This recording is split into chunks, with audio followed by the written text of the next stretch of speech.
I read a statistic this week that stopped me in my tracks. Hope for people is that they give themselves the same grace that they would give to somebody else sitting in their shoes. So I highly recommend Gosh, I didn't know how lonely you were. for parents that may be watching this and they're raising children with what the world classifies as special needs. Finding yourself again, When we're talking about red flags, because I have done nothing wrong.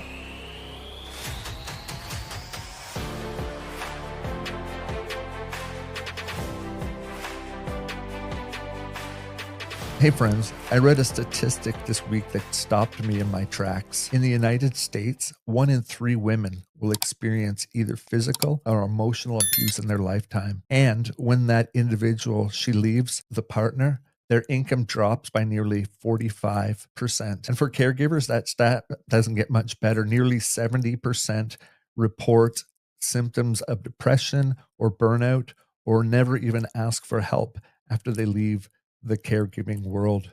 Today's guest, Julie Barth, lived that story, and she's proof that rebuilding isn't about bouncing back. It's about learning to breathe again and believe again. Julie, thanks for dropping by the show today. It's a privilege to have you on the SwagAbility Show. Well, thank you for having me. I'm excited to be here. Yeah. Just a note to our listeners, this conversation is most likely going to talk about cancer, caregiving, emotional abuse, and physical abuse. So if you're listening, please take care of yourself with what you do here during our conversation today. Julie, you're the author of Notes from a Blackberry, trauma survivor, the founder of the Colin James Barth Outreach, and a nonprofit helping women-led households in crisis. If there's someone that's only here for 30 seconds to 45 seconds of this podcast, what's one thing you would like them to know right now if they're in a position that you were? I think to not be so harsh on themselves. As caregivers, I think we tend to take so much of the burden of everyone around us on, and to never think about all the good that we're doing. It almost feels selfish to, you know, either resent the position we're in, or to ask for help from anyone, or to really ever have any time for ourselves. I think when someone is relying on you, for their basic needs or emotional support or whatever that entails, they believe in you so much and they think that you can save them that you almost start to believe it yourself. So you put these super high expectations on yourself that aren't attainable. And then when you don't reach them, you feel like a failure all the time. I just remember if I wasn't with my kids, I felt guilty for not being with them. But when I was with them, I felt guilty for not being with my husband. And as a woman, not only is it hard to ask for help, but you feel as if you let one person in, give one little piece to somebody, take care of that, the whole thing is going to melt. If you don't have total control over the entire package, then you Mm. feel like you've lost all control. So I guess the one thing that I can hope for people is that they give themselves the same grace that they would give to somebody else sitting in their shoes, instead of always thinking that they're failing people. That's powerful. Well, you've experienced the kind of caregiving that changes you forever, caring for a husband facing terminal cancer while raising 4 small children and navigating your daughter's rare genetic condition. And you started Notes from a Blackberry while sitting through a chemo session, quietly typing as you wrote, so you wouldn't disturb Colin. What compelled you to start writing? And what were you afraid of forgetting if you didn't like take these notes? Yeah, we had just come off of my daughter.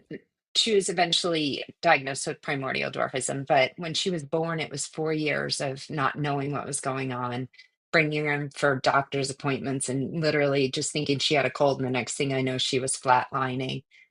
And traveling around the United States, having, we were lied to, medical malpractice. So I was just coming off of all of that, and she was starting to soar. And right as she began to soar, we found out that my husband had cancer.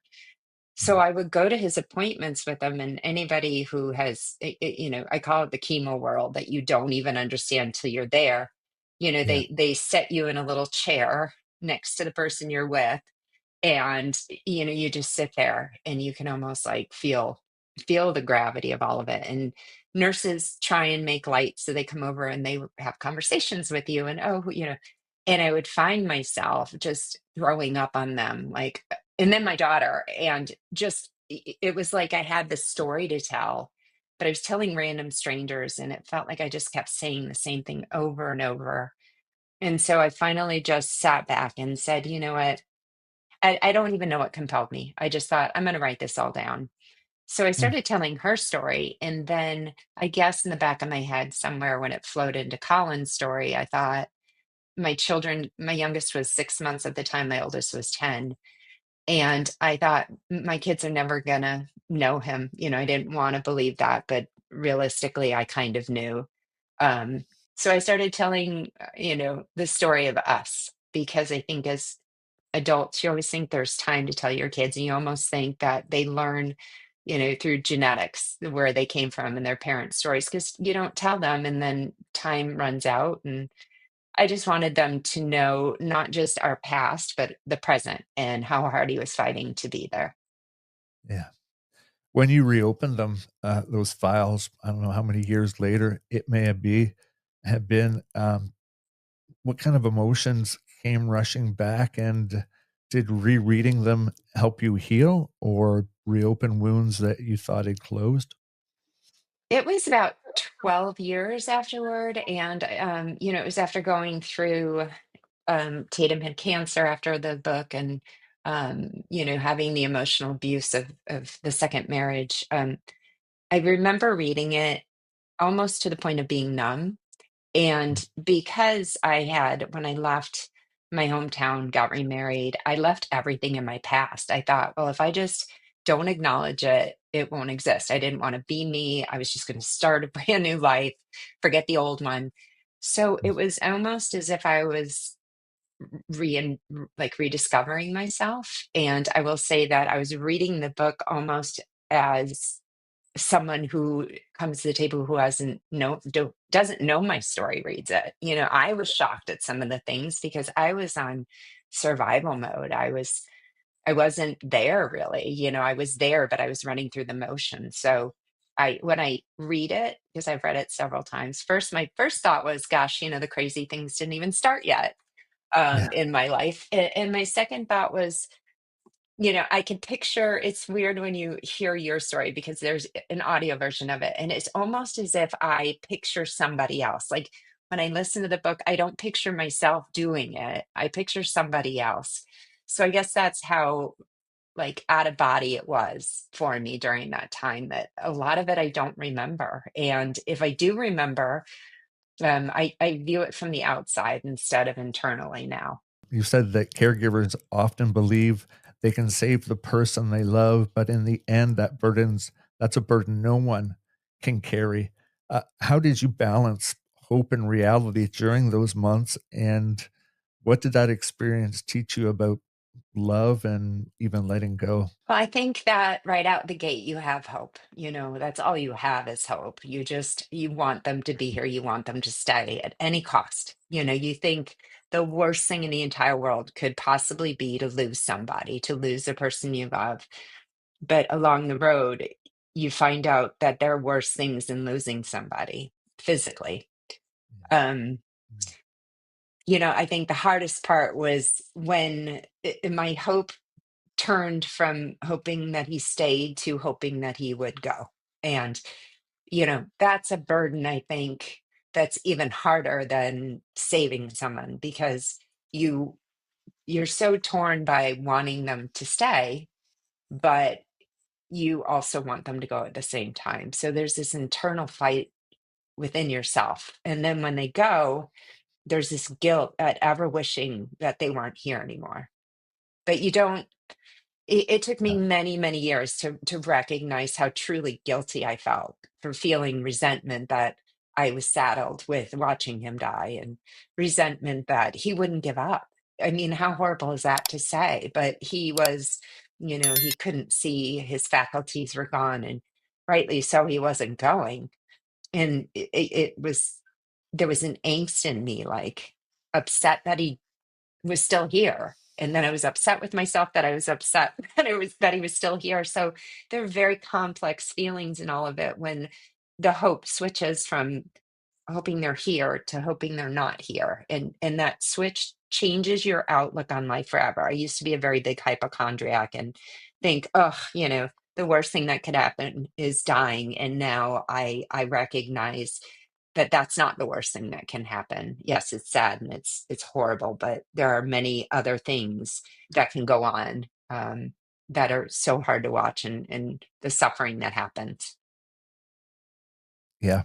It's not an easy world, and just listening to you go back through that in your own mind as you're thinking is heartbreaking as a host to hear you have to relive those. So, thank you for sharing that. When you look back, um, what do you wish maybe you'd known about caregiving or caring for yourself, while at the same time caring for someone else?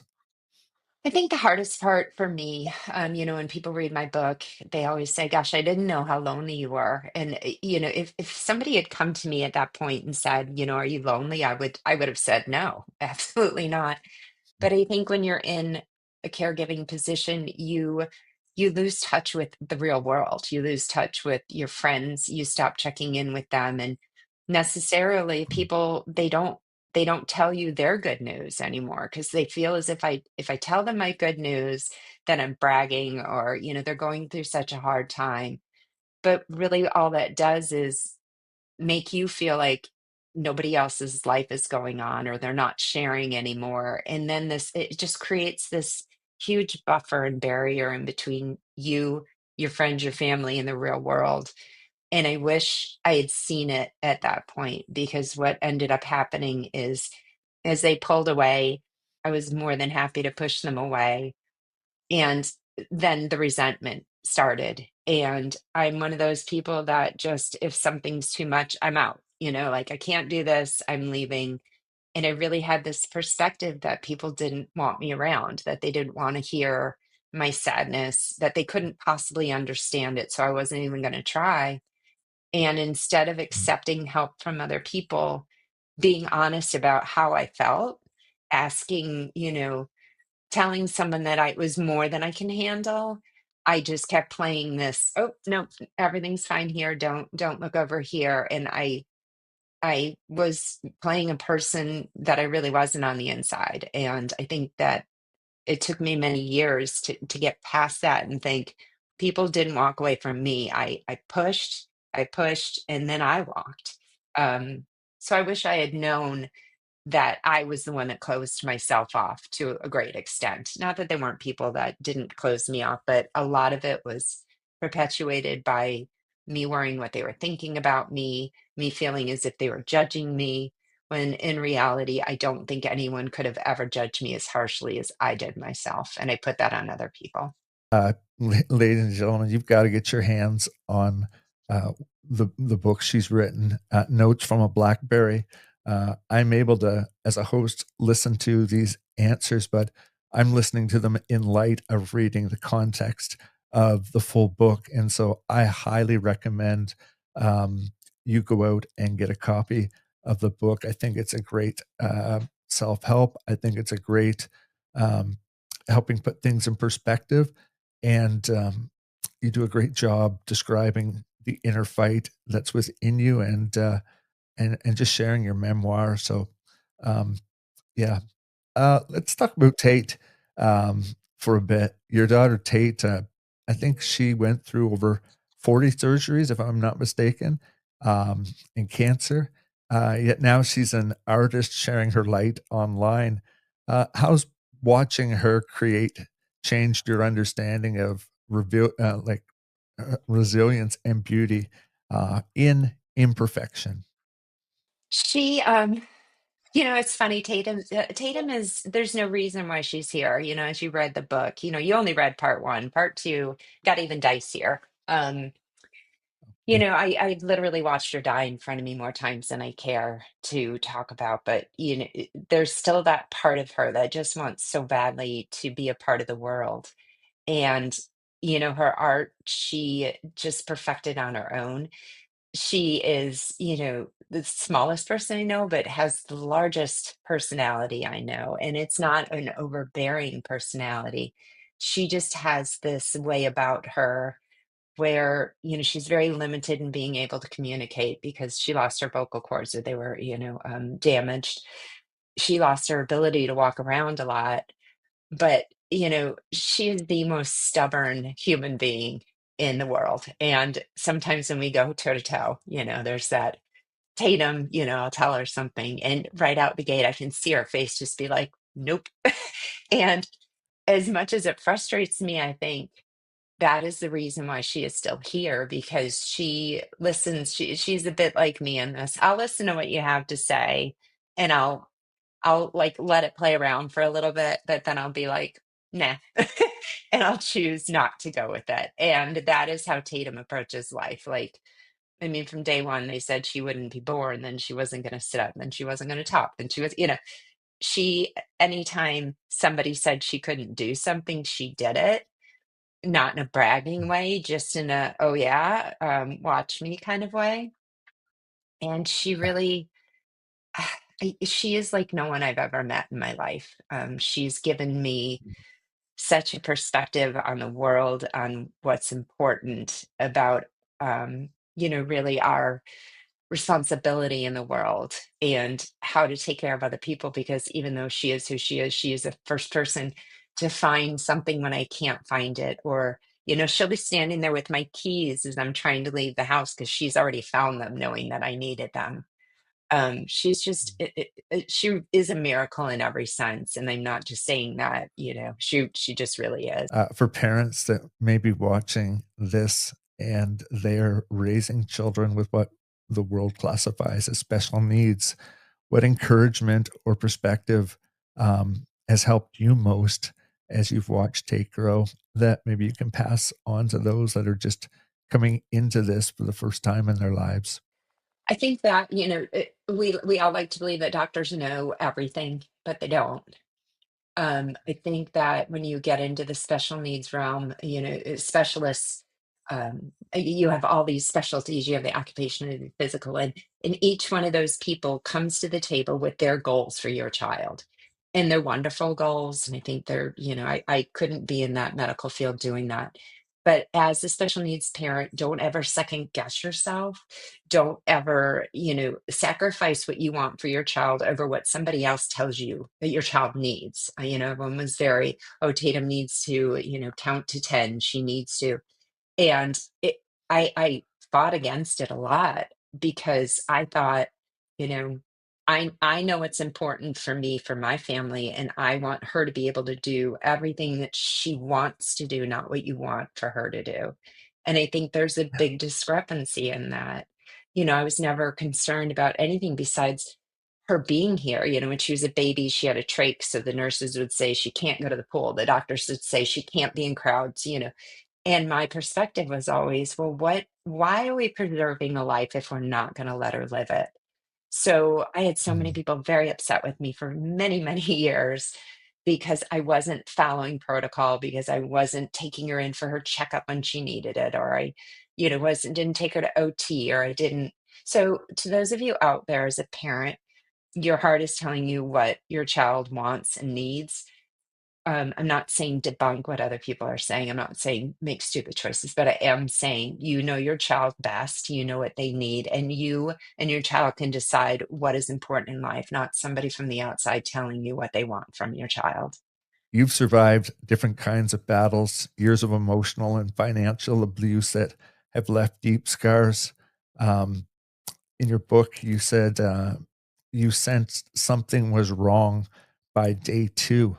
What were those early flags that you were noticing? And what would you tell someone today who feels the same inner thoughts but keeps hoping things will improve? I think hope is one of the strongest things humans have, and I think it's one of the most detrimental things at the same time when you don't recognize that hope is keeping you stuck. Um, I noticed right out the gate that things weren't what they should have been, but yet I think that you do things for a reason, whether you recognize it or not. And sometimes you get to get beyond the situation to see what your motives were behind it, because sometimes the whole plan isn't even visible to you. And I think that if you keep going in circles and something isn't working, no matter how hard you try to fix it, you can't make it work. And in situations when you're with somebody who's emotionally abusive or physically abusive, they exert control over you. And the reason why you can't fix it is because they want you in that position. They are intentionally sabotaging you and putting you so that you land back in the same space every time, no matter how you twist, how you turn. So you can hope for something and you can wish it could happen. But the problem is that what you're hoping for, you're probably hoping for with the wrong person. There are millions of people out there, whether that's a romantic partner, whether that's a parent, whoever it is. If you find in a relationship that you've tried, honestly, if you sit down and you say to yourself, you've tried your hardest, you've done what you could, but it's not working because it's not supposed to work. That is not good for you. The cycle is there, and the only way to break a cycle is to break out of it. Can you put some context? I know, again, I'm reading into it, having read the book. Can you put some context to me asking that question, having it being a second relationship you were in, and share as much or as little as you like, those watching to know what we talk about when we're talking about red flags and just knowing something's not right. So usually when you approach a situation with somebody, you know where things are headed. There might be a little bit of outliers. You might say something and it upsets somebody and you're like, "Oh," and you can backstep. If you find that, I would approach a situation and I would have a plan in my head. Okay, I'm going to say A, B, and C, and I would even like have to map it out to try and downplay it and like almost have an answer for everything so that it wouldn't turn into an argument, because it would always turn into an argument. This is a second relationship we're speaking of. Yes. Yes. Yes. And I think it's just that constant state of confusion. Like, why won't this work? No matter how, like I said, a red flag is if you always look at a situation and the story that they're telling is out here and your story is over here, and really feel as if we're not even talking about the same thing. It's like you're not playing on the same playing field, and you can't play a game with somebody who's not on the same field as you. And that kind of red flag, I think you just kind of you gaslight yourself and you think, "Oh, well, I just misunderstood that," or, "Oh, well, I just shouldn't have said one word of it," or but I can honestly say in every other relationship I've been in my life, I'm a pretty reasonable person. I even if I miscommunicate, there's always room to back up and say, "Okay, I apologize. Let's go back and start from here." But it would Right. just go from 0 to 100, and there was no fixing it, and there was no takebacks, and there was no, "I think you misunderstood me." It was just an explosion that was meant to shut me up so I didn't talk about it again, because that was the ultimate goal, is let's not talk about this again. I don't want to answer your question. You're not getting what you want. And if I just explode on you, you won't ask me again. You won't question me again. You won't even know why you won't question me again. But I threaten you enough that you are not going to second guess me ever again. And that was the way that you're just not allowed to ask any questions. Uh, we throw the word Yeah, you're right. We throw the word around narcissistic so much in our society, like, "Oh, he's so narcissistic," but, uh, truly explain and give a definition of what you lived through, with someone that was a narcissist, and, we've talked about the red flags, but there'll be women right now, maybe, that listen that aren't ready to step out. So I guess the question's twofold. Maybe talk about um, truly what narcissism is from what you experienced, and then talk about how at least someone can maybe stay safe today until they're ready to make that decision to move, because obviously it takes some time to get things lined up. Well, and I think that when I got married 15 years ago, narcissists were not, it wasn't out there. The word wasn't out there. Nobody really Mhm. knew what it was. I'm a psychology major, so I think I've covered it in a psychology class. I remember reading a book, I think it was called The Wizard of Oz. And it was like a light bulb went out in my head, and it explained everything that was confusing me about my relationship and about my communications with him. It was like a light bulb went off. When we say things like, I hear my kids say it all the time, oh, you're a narcissist. And we have saturated the word narcissism to a point where we've diluted the truly toxic and dangerous nature of a narcissist. A narcissist is someone with something called narcissistic personality disorder. It's not just somebody who's selfish. It's not somebody who's trying to shout you down. It's Yeah. not somebody, it's not a flippant thing. It is a diagnosable illness where the person who is a narcissist, it goes back to the whole they're selfish. They, by definition, are lacking the essential human trait called empathy, which means that they cannot feel what you feel. Now, when you approach somebody, as a human, we are able to alter our behaviors to other people because we sense how we're making them feel. We do not want to make them suffer. We put ourselves literally into their thought process to say, "Oh, I'm hurting this person." Someone with narcissistic personality does not have that ability. And even if they can do that, what they do is they use those emotions in order to manipulate you to get you to do what they want you to do. So they are the most dangerous individuals in the entire world because they will sense your weakness. They will use you against it. They will use it against you. They're highly intelligent in most cases. They know what works, and they have no bounds. And when you discover them, when you discover what works, when you have something to combat them, they have to ramp it up. They have to get more dangerous. They have to get more punitive. They have discovered a way to make you tick, and it's individual to every single person that they meet. So they are literally tailoring how they are victimizing you according to your biggest insecurities and weaknesses. If we could produce an army of people like that, they would be invincible. And that is, as a society, I fear that is what we are doing, is we are creating narcissism in people that might not have originally had it. It's just this complete lack of concern for anybody else. Um, if you notice that somebody, and I would say, if we're talking about narcissism, I would say that my ex was almost to the point of sociopathic. And the difference between a narcissist and someone who's a sociopath is that narcissists use you to their advantage. Sociopaths not only use you to their advantage, they enjoy watching you suffer. They find delight in watching other people suffer and be incited and hurt. And that is the true nature of these people, that they want to see you in pain. They get delight from watching you suffer. Yeah. It truly is a sickness. Like um, listening to some of the things that you've talked about that your ex would do. Um, yeah, cunning, sick, and depraved is really the description of it. And for those listening out there, they're all of a sudden saying, some of these things they're talking about are really starting to, foreshadow what I live with.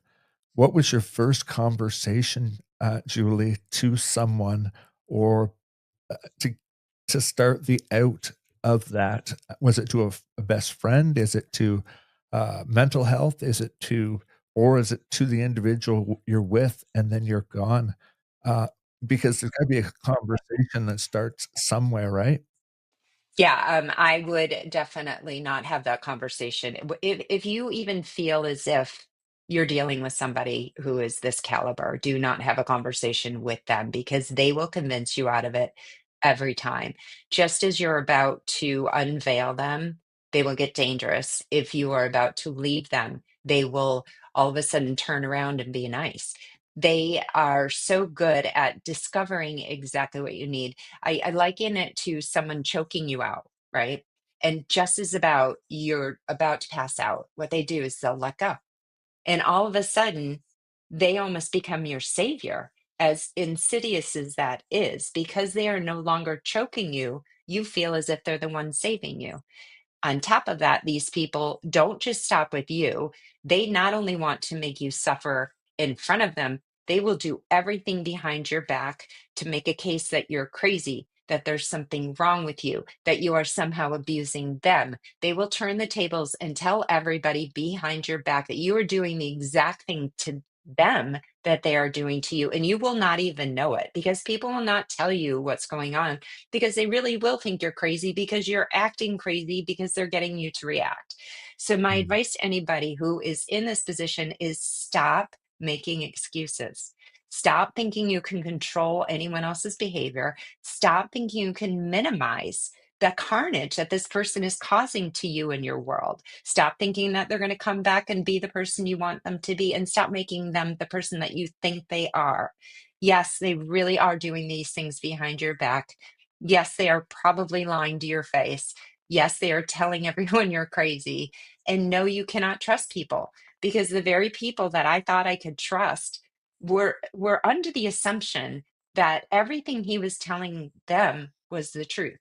So anything I had to say fell underneath the radar because to them, I was crazy. I was behaving crazy. And now I'm saying, oh, he's crazy. And they're like, okay, you're the crazy one. We've already heard it all. So do not go to someone you know, go to a third party.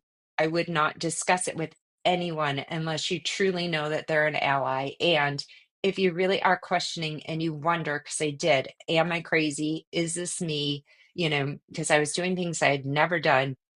Do see a professional. Tell them your story. Be honest with them. Don't sugarcoat what you've done. Don't downplay what they've done. Tell the honest truth, and you will get an honest answer. that leads perfectly in kind of what I wanted to ask you. In the book, you said exposing an abuser can mean exposing your own worst moments, the yelling, the begging, the loss of self-control that survivors later regret. Um, how do you learn to separate what you did, from who you truly are? It takes a long time. And reading my book, that was a part of rediscovering who I was. I had to step away from the people that I was trying so hard to prove that I wasn't the bad guy. I had to get to a point in my life where I had to stop doing this apology tour. I would apologize to people all the time because I knew, first of all, that I had acted crazy in front of them. Second of all, that he was showing people my text messages. He was videotaping me. He was calling me names. And I felt this constant need to prove that he was wrong, to apologize for being over emotional. It was this constant like trying to make up for something that I'd done wrong. And when I finally just walked and said, it does feel like you're going to lose everything. It feels like you lose friends and family. But what I learned on the other side of it is if they were my friends, if they were my family, they would have given me the floor to talk. They would have come to me, told me what they know, asked me if it was true. And if I lost people, then I never had them to begin with. And that is a very hard thing to accept because I'm talking about people that I've known from grammar school on. Will I ever be able to mend those fences? I don't know. And I don't care because I have done nothing wrong. And it's taken me 3 years, if not more, to recognize that I don't have to apologize to anybody but myself for the way that I behaved and the things that I did, because the only one that got hurt is me. I am the only person that really got hurt.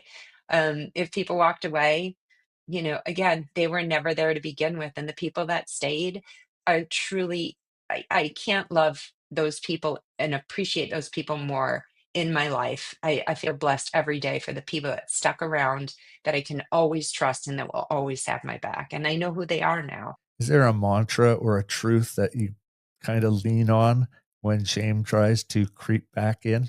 I think it's that I know I'm a good person. I do. It took me a long time to really examine that. I had a lot of, survivor's guilt. I lied to Colin a lot when he was dying, necessarily. He'd say, "Are we going to chemo?" And oh, yeah, yeah, yeah. Knowing full well I wasn't. I lied to my best friend for 2 years. I fought with doctors. I've done things that I never thought I would because I'm a very, used to be a very soft-spoken person. I was a pleaser. Um, I think that I've come full circle to know that if I have hurt anyone, I never meant to. I never set out to. And I know that everything that I've done to get to where I am in life, I've done for the right reasons and because I want to do the right thing. And I have to be okay with that because even if it doesn't end up the way that you want it to, because things don't go the way you want them to, you can never beat yourself up for making a decision if you made it with good intentions, hoping that it would turn out correct. Uh, you said your worst day now is still better than your best day when you were stuck. That's to me an incredible statement. And so many people see resilience as bouncing back, but you reframed it and you say it's rebuilding back on new ground. It's not bouncing back, it's rebuilding on new ground. Um, what does resilience look like for you today? And how do you practice those things when life still throws you curveballs? I can honestly say the one thing that I feel every day that I don't remember ever feeling, even when I was growing up, because I am a pleaser and it's hard to find peace. And I know everybody's searching for happiness. Everyone wants to be happy. And I will tell you that I am so content with peace. Just to wake up every day, not feeling like someone or something is chasing me, not to take it so personally. I used to feel like illness was happening to me, that, things that somehow, if there, whatever God you believe in, whether that's the universe, that some greater power was doing it to me. I don't feel that way anymore. I don't feel as if everything I've been through is a burden. I now feel as if something has been whispering to me my entire life that I have a purpose here. And Amen. I am a very strong-willed human, and I fought against it for my all of my years here. It was like I would hear a calling to do something, and it either seemed out of character, or it seemed too hard, or it seemed that I just didn't want to do it. And it's almost as if I keep going through these same scenarios in my life because I'm here to not only learn a lesson, but to teach a lesson. So I don't feel like anyone's doing anything to me anymore. I feel like I've been shown a different side of the way that life is and the way life could be. And it's my purpose to help other people to not feel so downtrodden and to feel so out of control and to feel so helpless because everybody has the ability to control certain things in their life. Not everything, but when you control the things that you can and leave the rest behind that you can't do anything about, it's such a powerful feeling and you can make a difference. I know we had this conversation, before recording, and you said something about, well, you can't change things. And I said, you can. Maybe I'm not going to be able to change big things, but anytime you change someone else's life, they change everyone else they touch. So any goodness that you create on this earth is change, and it's a positive change. And there's no bigger power than small changes turning into big ones. So that's the way I look at life now. I'm just at peace and not worried about the other shoe that's going to drop anymore. Amen. Because that was reading your book at the beginning, listening to that. I thought, wow, that must have been such a heavy thought process to think like that.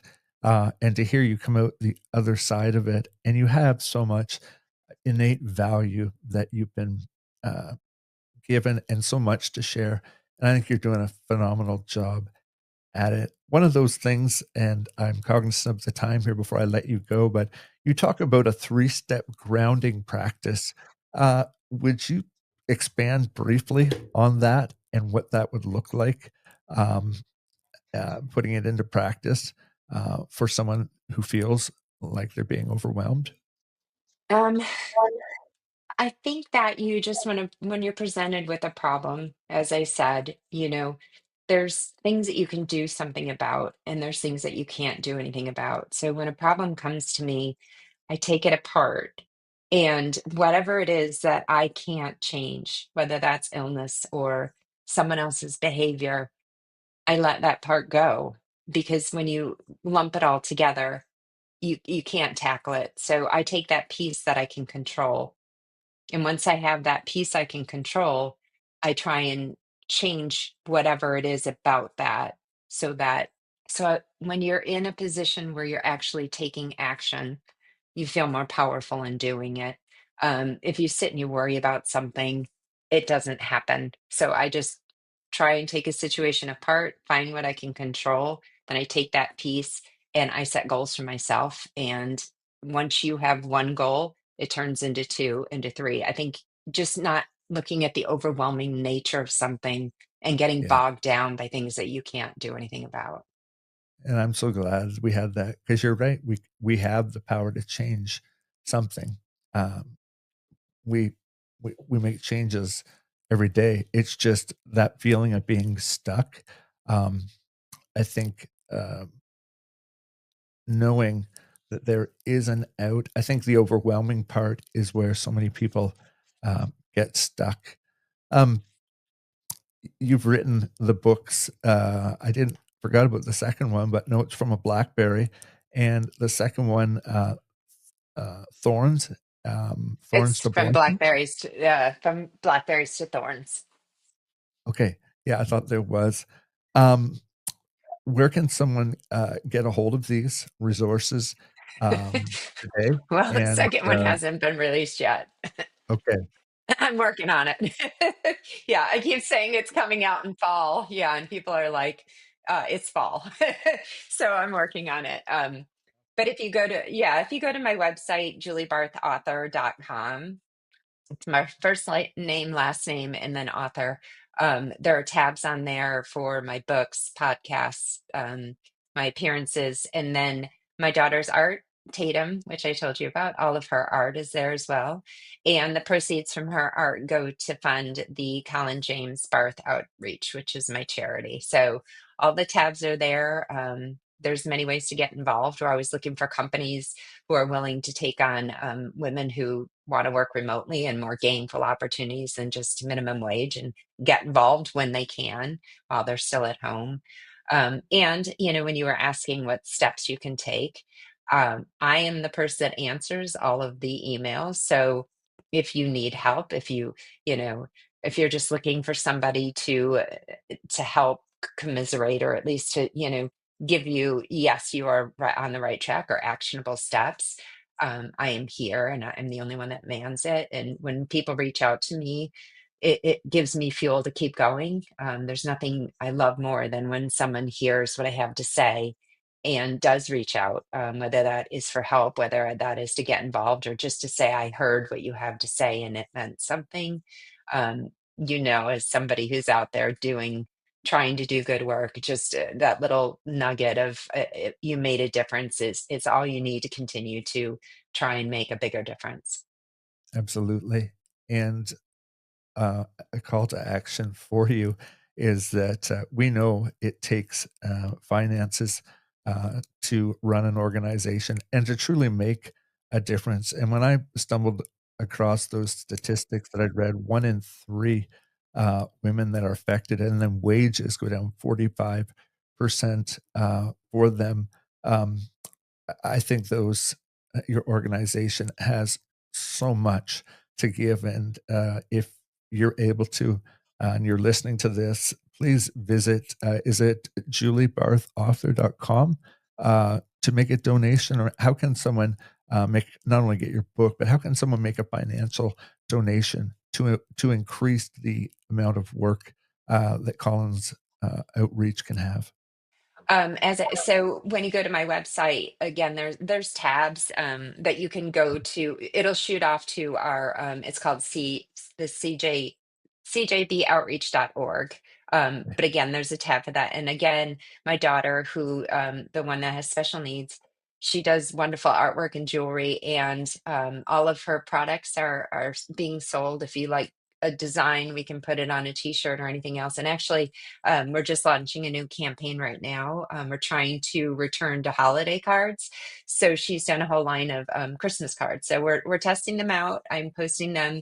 If you follow me at Julie Barth on Facebook, or Julie Barth Author on Instagram, which is on my website as well.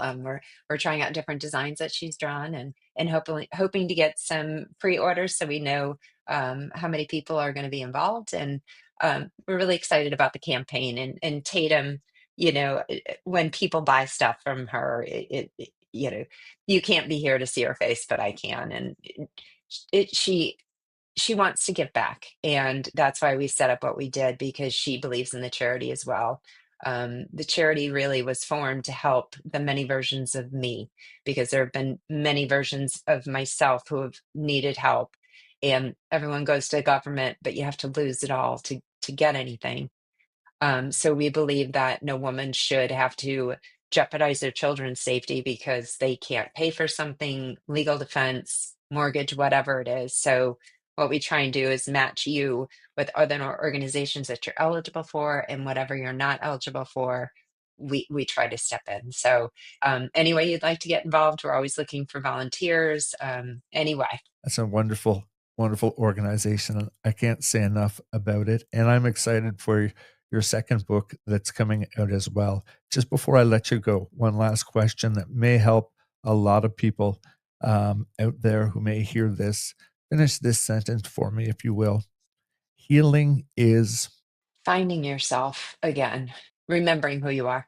And I think when women come to me, they say to me, like, you helped me so much, or I couldn't have done it without you. And my answer to them is always, you couldn't have done it without you. And I just reminded you of who you were to begin with.